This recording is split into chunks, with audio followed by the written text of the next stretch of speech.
Siyanibingelela ke emhlabeni wonke i-abnormal engudla imoto enkulu. Incwadi encane engafundeki abafazi namadlozi befunda behlula. Ukhiye uvula bonke okhiye. Sibingela nje wonke umuntu osibukele njengamanje esithe sifuna ukuthi ngoba sihlahla sifundise abantu kodwa ngathi kubantu ikhona into ethi kubalulekile ukuthi uma sikhuluma nabantu kube ukuthi uma e-TV ungayilandeli kahle bese uyayilandela ngoba ikhona into abathi ya-press kuthiwa ngazo subscribe noma yini. Lento uyithinta ukuthi sikwazi ukuthi simchazele. So into ebalulekile ne-comment yakho futhi ibalulekile ukwazi ukuthi uma ucomment into okhala ngayo sikwazi ukuyilungisa nofuna sikuchaze.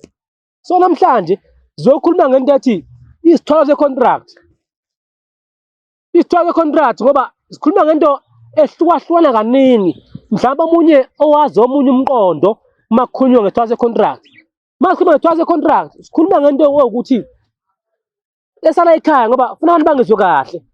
Mazi konke esala ekhaya isithwalo se-contract into yokuthi uzoyikhokhela until uzuyiqede. Kodwa into edurayo vele akusinto vele uyikhokhele same time ngoba imali yakho isuke ivele iningi. So isithwalo se-contract yinto esazi ukuthi njengoba bazi ukuthi kuyenzeka imoto uyithenga egarage kodwa bese uyikhokhela for 5 years ize kuphela imali yakhona.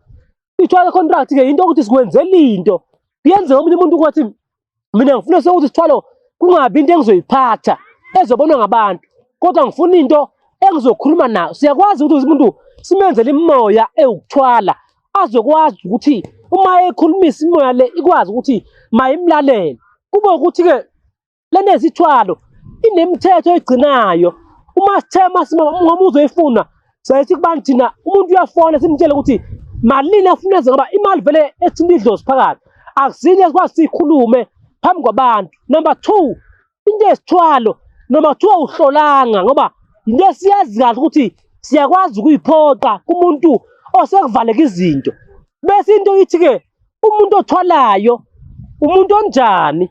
Umuntu othwalayo umuntu osohlulwe impilo, umuntu osothe uyazama azenzeke izinto. Siyambamba isigaba sokuthi uneyingane unemndeni abakhona ukuphila abantu ekhaya. So bese funa into yokuthi angaphila kanjani. Ikhona into ethi ke masikwenze into yokuthwala sefuna umuntu ozothi mina mkhulu khona into ethile ngiyenzayo. Khona isitolo khona okukho kodwa manje ngisho ngento eyisilwane noma owutikolozi noma into ethile emoya ezongilekelela. Siyakwazi ukwenza into emoya ozoyizwa futhi ukuthi ngesikhathi sifikile ukuthi ikhona engihamba nayo manje. So into lesiyazi ukuthi awukwazi ukuyikhokhela uyiqede ngoba imali yakhona kusuke imali enkulu. Esazi ukuthi izoyenza isiphithiphithi endaweni lokuyona izokwenza ukuthi mabagcwala abantu kwibhizinisi. Izokwenza ukuthi uma umuntu amathende awahlala lokho vele angungahlali kuthulekile. Kodwa into edinga ukuthi hlonipha imithetho okunye kufuna ukuthi ngoba khona umuntu othi mkhulu ngoba uthi wena uzosinika into eyimoya sasipoki. Yini efuna ngayenzi kulezi zinto ezinye awukwazi ukuthi wenze ucansi phambi kwazo ngoba uma sikwenzele akufuni ulale wena wenze ucansi ngoba uyifundisa umkhuba ezofuna kusasa uhluleke ukuthi uyinikeze wona. So imithetho yakhona nje imithetho emincane engahluki kodwa edinga ukuthi umuntu makayihloniphe. Number 2 into yesithwalo ayifuni umuntu ongaganiki ngoba into yesithwalo khona okudinga imithetho ukuthi uzokwenza emzini wakho ngoba omunye umuntu mangabe ngenze into yesithwalo kwamndeni uyajika mangabe uzophila kahle uthola abantu ekhaya abazakufuni nomunye ohlulwe impilo aqala sole wena ukuthi engathi nango sithakathaka kwanti inkinga usemzini wakini.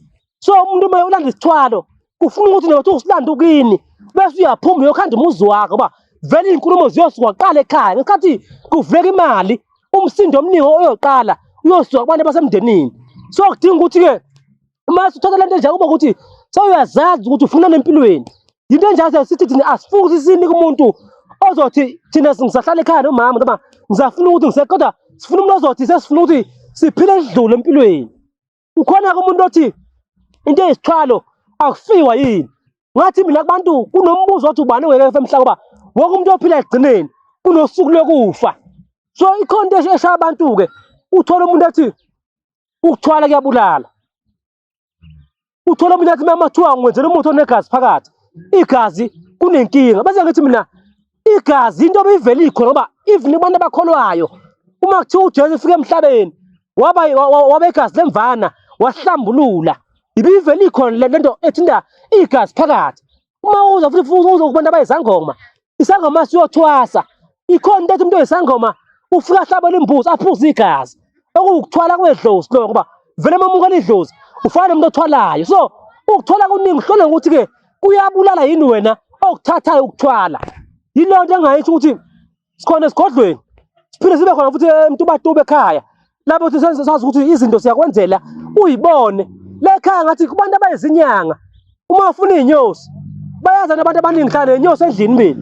Siyakwenzela iy'nyosi uma uyifuna ufike sikhulume nazo uhambe nazo zifakele imali. Uma ufuna into ekhulumayo siyakuvusela yona. Yiloko engakusho ukuthi abantu bonke njengoba ngithe uma sikhuluma nabo sichazele ukuthi ukwazi ukuthi into enjeni nje sikufuma. Abantu abaningi basho ukuthi abafundisekile kodwa into ethi ukuthwala ikhona emhlabeni kodwa kumuntu ofuna ukuphila kahle ofuna ukuhlupheka urayida ahlale ekhaya angayithathi into engafuni yena. Siyanithanda-ke nihlale kahle ingudla lapho nomali le siyanithanda siyabonga.